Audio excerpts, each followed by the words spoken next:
Parole de Dieu quotidienne. Dans les visions, il y a plusieurs voies de pratique. Dans les visions, il y a aussi les exigences pratiques faites à l'homme et l'œuvre de Dieu que l'homme doit connaître. Dans le passé, pendant les rassemblements spéciaux ou les grands rassemblements tenus dans divers endroits, un seul aspect de la voie de la pratique était mentionné.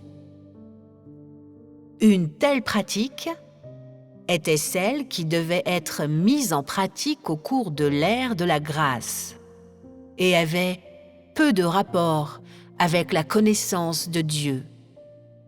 Car la vision de l'ère de la grâce était seulement la vision de la crucifixion de Jésus. Et il n'y avait pas de plus grande vision.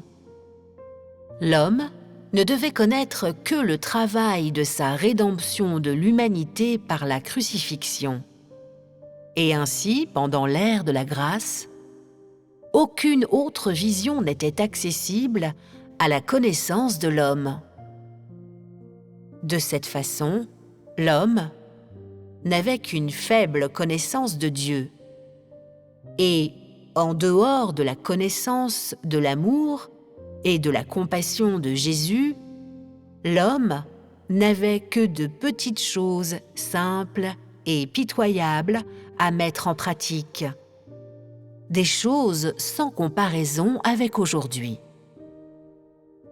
Dans le passé, peu importe la forme de son assemblée, l'homme était incapable de parler d'une connaissance pratique de l'œuvre de Dieu. Encore moins pouvait-il dire clairement quelle voie de pratique était la plus appropriée. Il a simplement ajouté quelques simples détails à un fond de tolérance et de patience. Il n'y avait tout simplement pas de changement dans la substance de sa pratique, car Dieu n'avait rien apporté de nouveau à son travail dans la même ère. Et les seules exigences qu'il avait envers l'homme étaient la tolérance et la patience, et qu'il porte la croix. En dehors de ces pratiques, il n'y avait pas de vision plus élevée que la crucifixion de Jésus. Dans le passé, aucune mention d'autre vision n'était faite parce que Dieu n'avait pas fait beaucoup de travail et parce qu'il n'avait que des exigences limitées envers l'homme. De cette façon, peu importe ce que l'homme faisait, il était incapable d'enfreindre ses limites, des limites constituées par des choses simples et superficielles qu'il devait mettre en pratique.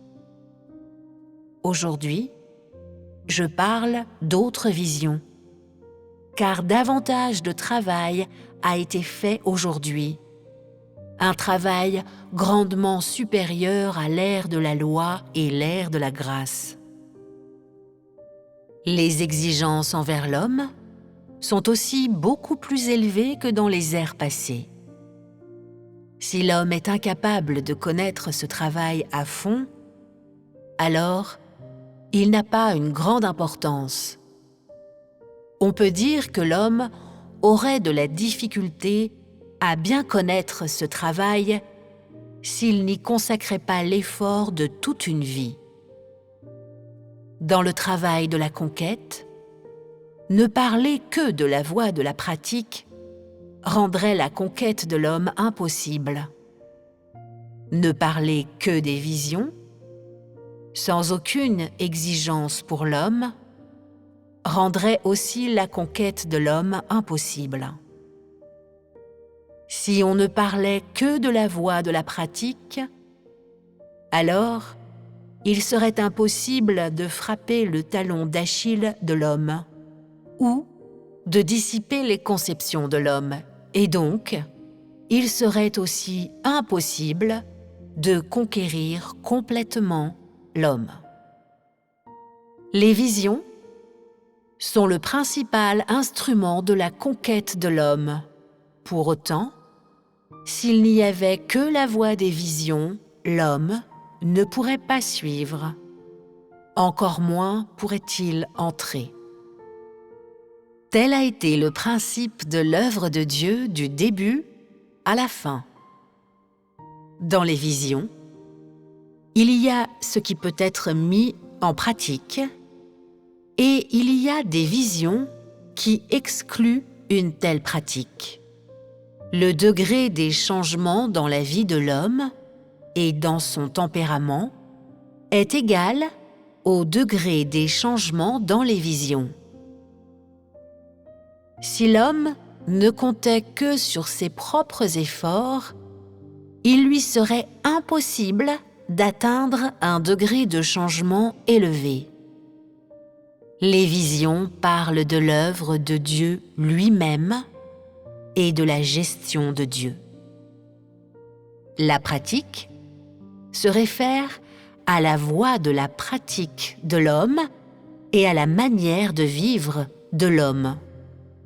Dans toute la gestion de Dieu, la relation entre les visions et la pratique est la relation entre Dieu et l'homme.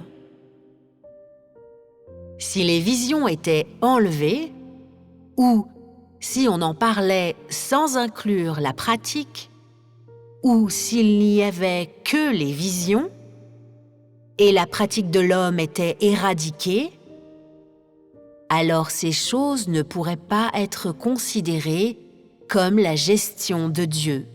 Encore moins pourrait-on dire que le travail de Dieu est pour le bien de l'humanité. De cette manière, non seulement le devoir de l'homme serait supprimé, mais ce serait un déni de la finalité de l'œuvre de Dieu. Si, du début à la fin, l'homme était simplement tenu de pratiquer, sans la participation de l'œuvre de Dieu, et en outre, si l'homme n'avait pas à connaître l'œuvre de Dieu, encore moins ce travail pourrait-il être appelé la gestion de Dieu.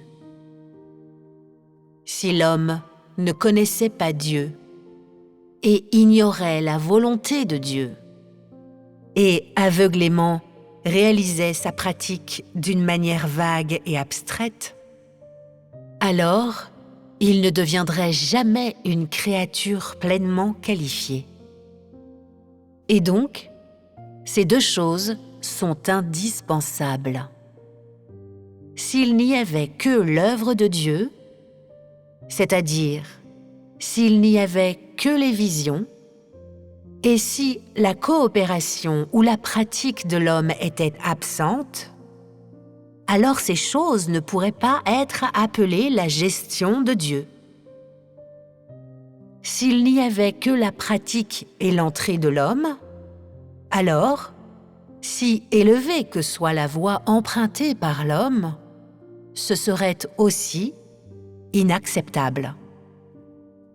L'entrée de l'homme doit progressivement changer en accord avec le travail et les visions. Elle ne peut pas changer par caprice. Les principes de la pratique de l'homme ne sont pas libres et sans contrainte, mais ont certaines limites. Ces principes changent en accord avec les visions du travail. Ainsi, la gestion de Dieu se résume finalement à l'œuvre de Dieu et la pratique de l'homme.